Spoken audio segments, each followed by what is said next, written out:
Sayyid Abdul Karim, Dr. Bomb, or the much feared explosives expert Tunda. These are all different identities of the same man. A man who has been India's most wanted for over 2 decades. A man who ranks 15 on the 2611 dossier to Pakistan. A man responsible for 40 explosions in India. The chase to nab Abdul Karim Tunda has ended. The bomb expert, the terrorist, the mastermind of multiple massacres is now behind bars. For the past 20 years, India has been hunting for him. Abdul Karim Tunda, a human dossier for Pakistan, the link between Lashkar and the company, is now in custody. All the skeletons are now tumbling out of the closet. Will his revelation lead India to doubt? And will his disclosure blow the lid off Pakistan's cover? I think it's a big catch. This gentleman was involved in the train blasts in Mumbai, as well as the blasts in the religious places 93. Then after that he ran away to Bangladesh and then to Pakistan. And he was also the mastermind of the blasts which took place in Delhi, in Karol Bagh, Roshan Dihati and DTC buses 97-98. And he was based partly in Bangladesh, partly in Pakistan, and he used to be a motivator, a prime motivator, a planner, and he was one of their experts in teaching recruits about manufacturing IEDs, and so he's a major catch. Also into analysis, the entire cycle, motivation, analysis, motivation and training. And he was in touch with Ajam Chima and with Lakhvi, working with them. But Tunda was not born into terror. He lived a normal life till he was in his 30s.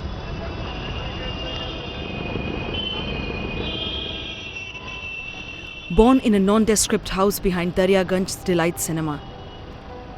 He acquired the moniker of Tunda much later after he lost his left hand when a bomb he was making exploded. His father ran a copper and aluminium melting business, and his upbringing was ordinary. Soon after his birth in 1943, Tunda's family moved to Sherwali Gali in Ghaziabad's Pilkhuwa. As a teenager, he worked as a carpenter. He tried out several outings, from working as a salesman to a scrap dealer and finally a cloth merchant. This is the house in Pilakwa, which is around 50 kilometers away from Delhi, where India's one of the most wanted terrorists, Abdul Karim Tunda, lived his life till 1993. After that, he left the country. In 1994, his entire family too left the village. Ever since then, they never tried to contact any of the relatives. What is surprising is the fact that in spite of Tunda's frequent travels, none of the relatives or his family members ever doubted about his profession or the fact that he could be involved in terrorist activities. Just as an eye wash, he operated an homeopathic shop from the same house. But the transition came when riots rocked Mumbai's Bhiwandi area in March 1985. This was when he was initiated into terrorism by Pakistan's ISI. A man named Muhammad Amir Khan of Sadar Bazar in Delhi was his bomb-making guru. Actually, I think as far as Indian security apparatus is concerned, for it after 2008, this is the biggest achievement. And I must compliment firstly the Delhi police and the people who must have provided the intelligence for that. Now, as far as elite is concerned, don't look at it from the point of view of how important in the hierarchy is in the elite. He is one of the key persons whom the ISI selected when it decided after 9/11 that it will not be able to carry out terrorist operations on the mainland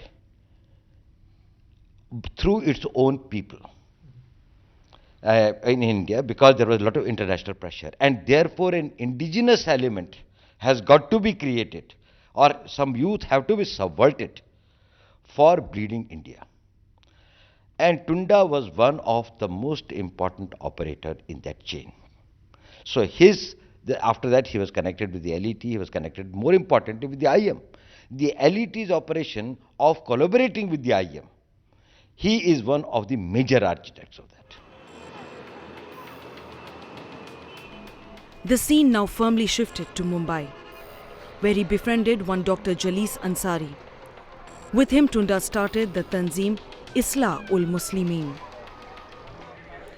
In 1993, they engineered blasts in Mumbai and Hyderabad and set off 7 blasts on trains.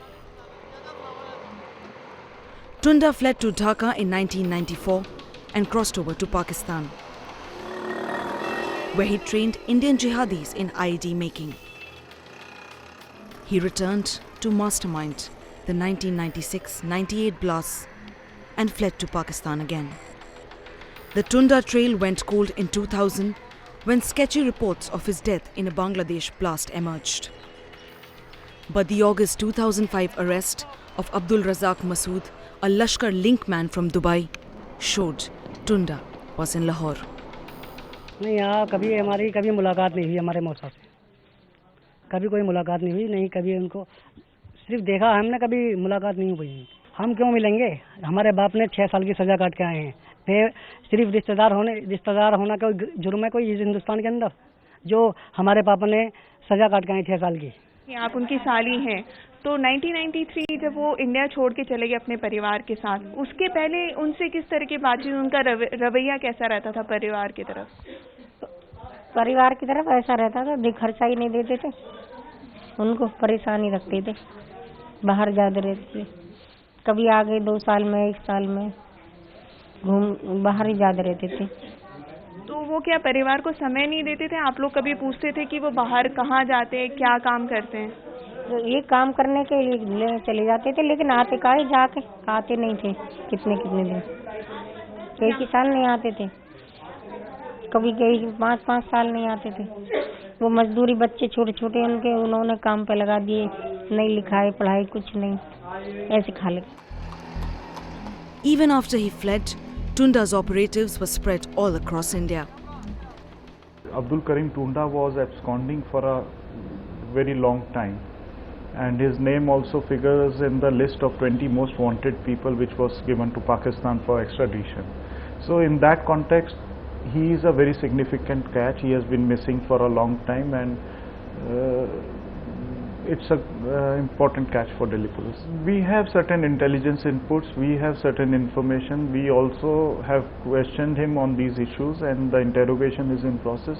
So we are looking into all aspects, and then we'll be arriving at our own conclusions in this regard. His Bangladeshi mentor Zakaria, who trained Tunda in bomb making in the 1980s and later became his father-in-law, helped him develop a network in Kolkata and Bangladesh. Abdul Karim Tunda's association with Bangladesh dates back to the early 80s when he first traveled to that country under the patronage of the ISI, who got him trained in bomb making under the tutelage of a mysterious Bangladeshi called Zakaria. Tunda soon ended up marrying Zakaria's teenage daughter, and with these contacts and with the wide network of human traffickers and illegal currency dealers that he was associated with, Tunda managed to set up terror modules in Kolkata. Indian authorities are now willing to permit Bangladeshi investigators come and jointly interrogate Tunda to bust the most wanted terrorist wide network in that country.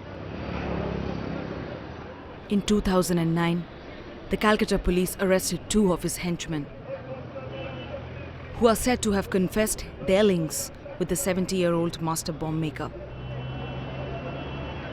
Abu Taher, alias Muhammad Zakaria, who is believed to be Abdul Karim Tunda's father-in-law, is lodged in this Kolkata jail since March 2009.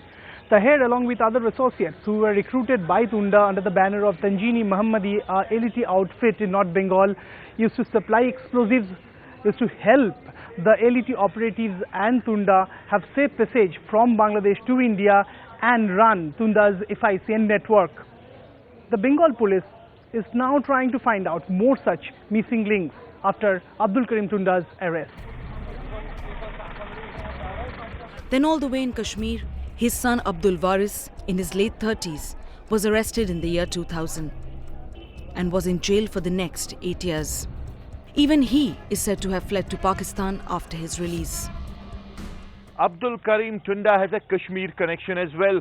His son Waris was arrested in the year 2000 from Kashmir with a consignment. He was lodged in a local jail till 2008 when he was released, after which he fled back to Pakistan. At that time, no one in the security apparatus knew that he was Tunda's son, as he was arrested under a different identity. One man, multiple identities, and a large terror nexus. Abdul Karim Tunda's sinister strategy to spread terror had begun after his arrival in Pakistan. From here, he met the masterminds of global terror: the Lashkar, the ISI, D Company, and Babbar Khalsa International. Tunda was linked to them all.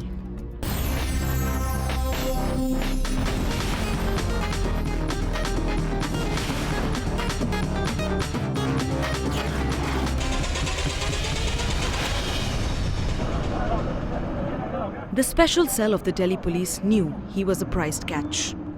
They knew his disclosures will be explosive.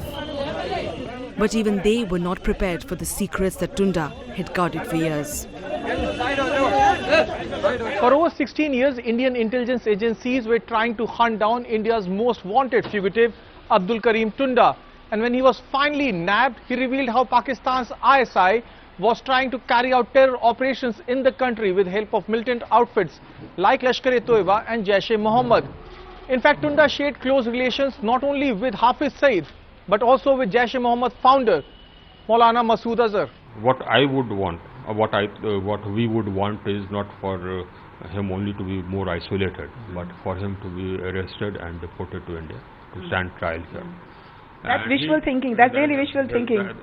But that is something which we'll keep emphasizing. The very fact that a country is giving shelter to a known terrorist, to somebody who is designated, internationally designated terrorist, I think is a matter of shame for any country to give shelter to such people. So that is something which we will keep harping on. This is just one step. I mean, there's a whole organization there. Based, I mean, I don't need to sort of tell you. There's a whole organization based in Pakistan which has an agenda of hurting India, and that has patrons in the ISI. So, I mean, that threat is there, and it's there. It's a live threat. It's there every day. Even though he's more notorious for his bomb-making skills, in Pakistan, Tunda was now actively involved in recruiting and training of jihadis, providing explosives and printing fake currency. Apart from carrying out terror strikes in the country, Tunda was also told to smuggle in fake Indian currency in the country. He was told to use his network, which was very active in Bangladesh. In fact, over a period of time, many say that he smuggled in at least 100 crores of fake Indian currency in India.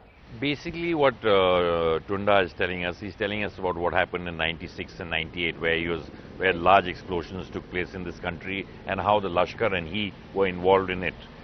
Basically what he's telling us now is the kind of conduit that is being used for the fake Indian currency notes, be it coming in from the eastern sector or the western sector. The thing is, there was terrorism with bombs and guns. The latest is economic terrorism, and that is something we've been trying to actually get a great hold of, and we get a lot of reports of a lot of fake Indian currency being pushed into the country. So I think the kind of interrogation we're doing with him, we'll come to know the kind of routes they're taking, the kind of operations that are being carried out in India to get that fake Indian currency notes. That we have already, we are taking more evidence. During his interrogation, Tunda admitted to running madrasas across Pakistan, which received donations from individuals and various terror groups, and in turn provided young jihadis to spread terror.